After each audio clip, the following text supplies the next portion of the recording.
Well, I was 57 years old then, and I had never been homeless before. Never even thought I would be homeless. In fact, when this all happened to me, I was a multimillionaire, lived in Buckhead in a high-rise, was driving a Maserati, owned a pretty lucrative company that I built, and COVID hit. But right before COVID hit, I got wrongfully arrested for crimes I had nothing to do with. Spent 3 years in jail. They later dropped the charges after the facial recognition proved that they had the wrong person in jail. Was unable to get bond. There was no bond. Was unable to get a trial because of COVID. So I spent 3 years in jail. And while I was in jail, I got my hip broke and my femur bone broke. Had multiple surgeries. When I got out of jail, I was on crutches and had lost everything. So I went from being a multimillionaire to being homeless.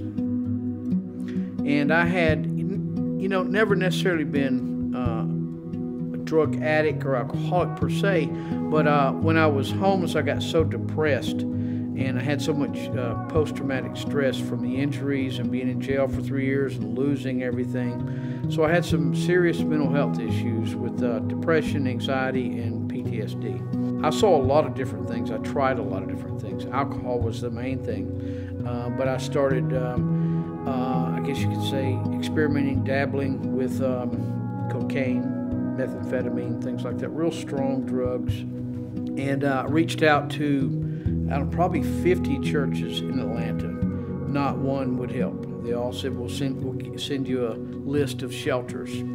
Tried to get into shelters, they were all full. Lots of them wouldn't take people with crutches. And so I was, at a McDonald's over off of Ponce de Leon.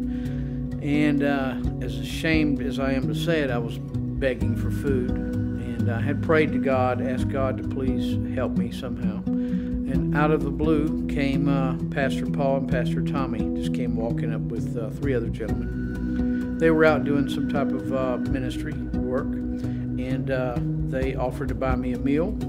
And they came inside and sat down with me.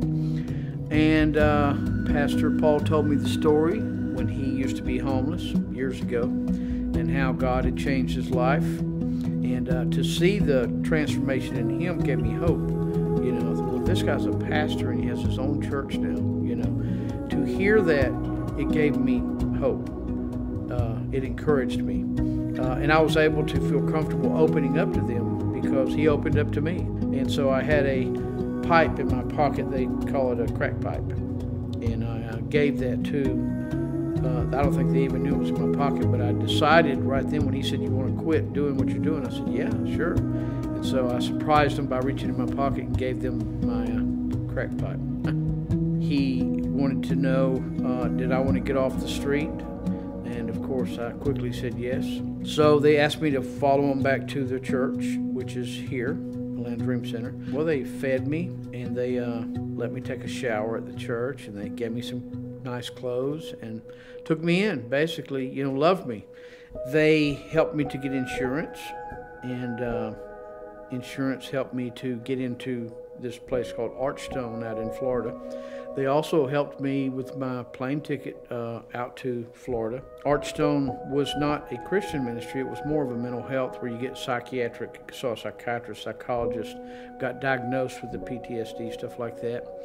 And it was very helpful, though. And they got me on some medications that I needed at the time. Then after Archstone, they helped me to get into another place called Good Landing Recovery, which is a Christian ministry.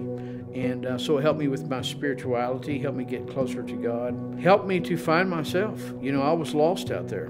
Really changed my life. I don't even smoke cigarettes anymore, I don't have the anxiety. I don't have nightmares anymore. I don't take any mental health medications for anxiety, depression, PTSD, none of that. I'm really just cured of everything. I was able to get a job with a law firm, and now I'm a full-time paralegal and private investigator. Gotten a vehicle, gotten everything that I need, all the tools I need, all that stuff. But more importantly than that, it's helped me to find peace, and joy in my life again. And that's really, really important. I'm happy now. I can't stress how much that means to me to be happy.